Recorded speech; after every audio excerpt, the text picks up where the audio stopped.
Bonjour à tous et bonjour à toutes. Je suis aujourd'hui avec vous pour parler du subjonctif.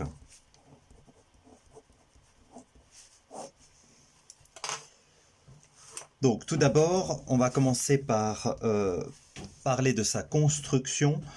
Le plus souvent, le subjonctif présent, ou quel que soit le temps d'ailleurs, suit la conjonction que, mais je dis bien le plus souvent. C'est pas parce qu'il y a que qu'il y aura le subjonctif. Attention, soyons très clairs. Il se construit sur le radical. Donc il nous faut le radical de la troisième personne du pluriel. Troisième personne du pluriel, c'est-à-dire elle ou il. Du présent de l'indicatif, donc radical de la troisième personne du pluriel au présent de l'indicatif,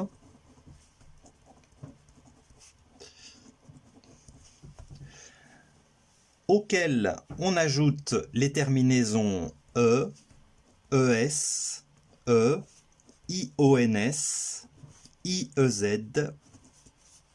ent. Donc les terminaisons que vous avez ici sont les mêmes pour tous les verbes. D'accord? Donc le radical de la troisième personne du pluriel du présent de l'indicatif auquel on ajoute ces terminaisons. Les valeurs du subjonctif sont multiples. Ce que vous devez savoir, c'est que le subjonctif n'a pas de valeur temporelle. Il ne situe pas les actions dans le temps. Par contre, il a une valeur d'aspect non accompli. Valeur d'aspect non accompli. Donc l'action qu'il exprime peut être simultanée ou postérieure à une action principale. D'accord? Je vous donne un exemple pour que ça soit plus clair. J'apprécie que tu m'attendes. J'apprécie que tu m'attendes. Voilà le verbe au subjonctif. Et que tu partes avec moi. Et que tu partes. Voilà le deuxième verbe au subjonctif avec moi. Alors, quand est-ce que nous trouvons ce fameux subjonctif? Tout d'abord, nous le trouvons dans les subordonnées conjonctives. Dans les subordonnées conjonctives.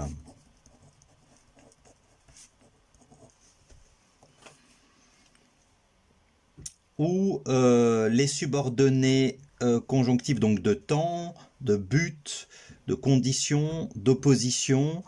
Donc là, par exemple, vous avez pour le temps, je vais vous donner des exemples, donc une subordonnée conjonctive de temps avec les locutions conjonctives avant que, décidément, je me trompe ce matin, avant que, demande le subjonctif, jusqu'à ce que,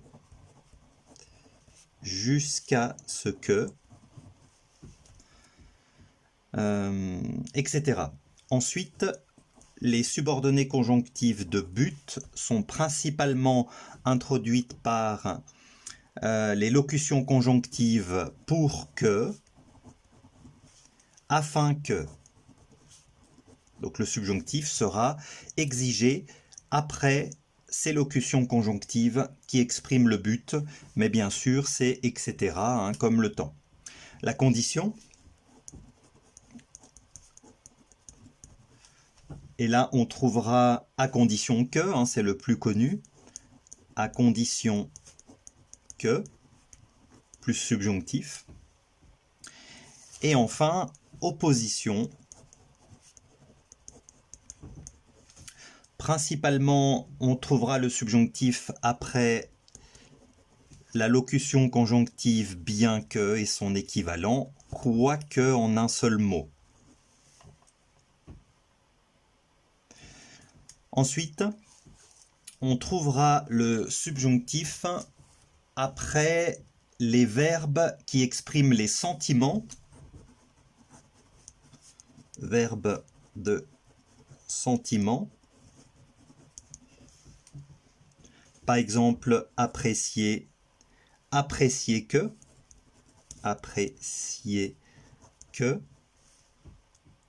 craindre que,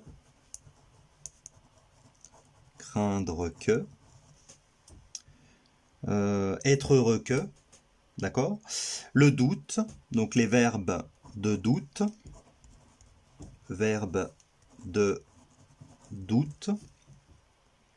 douter que, alors là on avait déjà craindre que, qui est à la fois le sentiment et le doute, donc exemple douter que, s'étonner que, on peut exprimer le doute en étant étonné, donc s'étonner que. Et après les verbes de la volonté. Verbe de volonté. Exemple, vouloir que.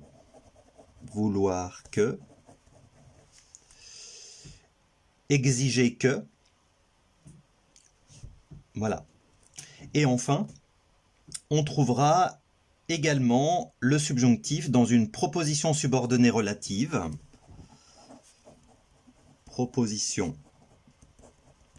subordonnée relative dans le cas d'un doute.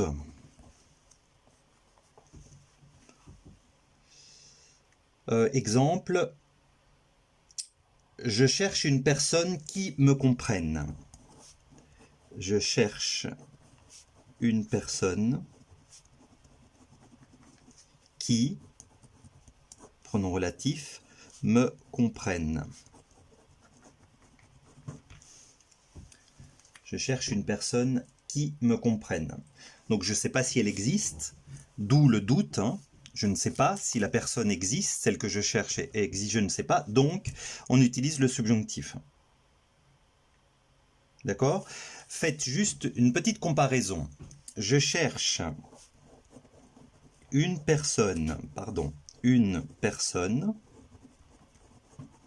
qui me comprendra. Donc ici, on a utilisé le subjonctif parce qu'on exprime le doute. Ici, on a utilisé l'indicatif futur. Et là, la différence, c'est que je sais qu'elle existe. Donc je vais la trouver puisqu'elle existe. D'accord? Et enfin, quatrième endroit où nous pouvons trouver le subjonctif, c'est dans une proposition indépendante. Dans une proposition indépendante.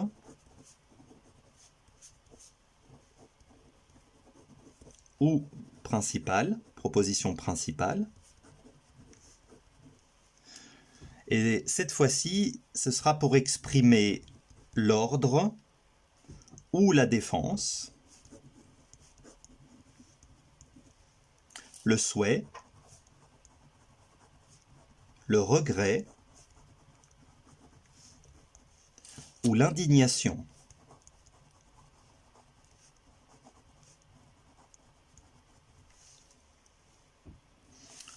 Exemple, qu'on le pende pourvu qu'il ne soit pas trop tard.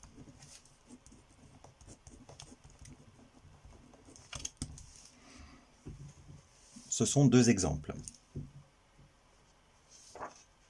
Alors, ce que je voudrais préciser pour les étudiants que je suis actuellement, il avait été vu dans un exercice le subjonctif à 2 reprises. Donc le thème c'était le travail, le bonheur au travail, et la première phrase était pour qu'un travail ait du sens. Donc ici, on était dans le subjonctif qui exprime le but avec la locution conjonctive pour que, qui demandera toujours le subjonctif. J'ai un problème avec ma règle. Donc ici, on retrouve le subjonctif obligatoirement. D'accord? Ici, nous n'avons pas le choix parce que nous avons utilisé la locution conjonctive qui exprime le but pour que. Et la deuxième phrase, c'était pour retrouver un emploi qui ait du sens. Donc là, nous sommes en présence de la proposition subordonnée relative introduite par le pronom relatif sujet qui. Donc nous avons dû mettre obligatoirement le subjonctif comme cela a été expliqué précédemment. Voilà, c'est une vidéo assez courte sur principalement l'emploi du subjonctif. On n'était pas sur la construction, je l'ai expliqué tout à fait brièvement. Ce que je peux aussi, et pour terminer cette vidéo, vous préciser, c'est que nous avons 4 subjonctifs, 4 temps du subjonctif, 2 temps qui sont utilisés de nos jours, le subjonctif présent, qui est un temps simple, et son équivalent en temps composé, le subjonctif passé. Mais il existe 2 autres temps qui sont réservés à la littérature. Nous ne les utilisons plus à l'oral de nos jours. Il s'agit du subjonctif imparfait, le deuxième temps simple du subjonctif, et de son équivalent composé, le subjonctif plus que parfait. Voilà.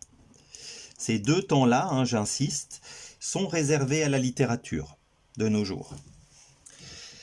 Je vous donne rendez-vous pour une prochaine vidéo et vous souhaite à toutes et à tous une très bonne journée selon le moment où vous écouterez cette vidéo, bien évidemment.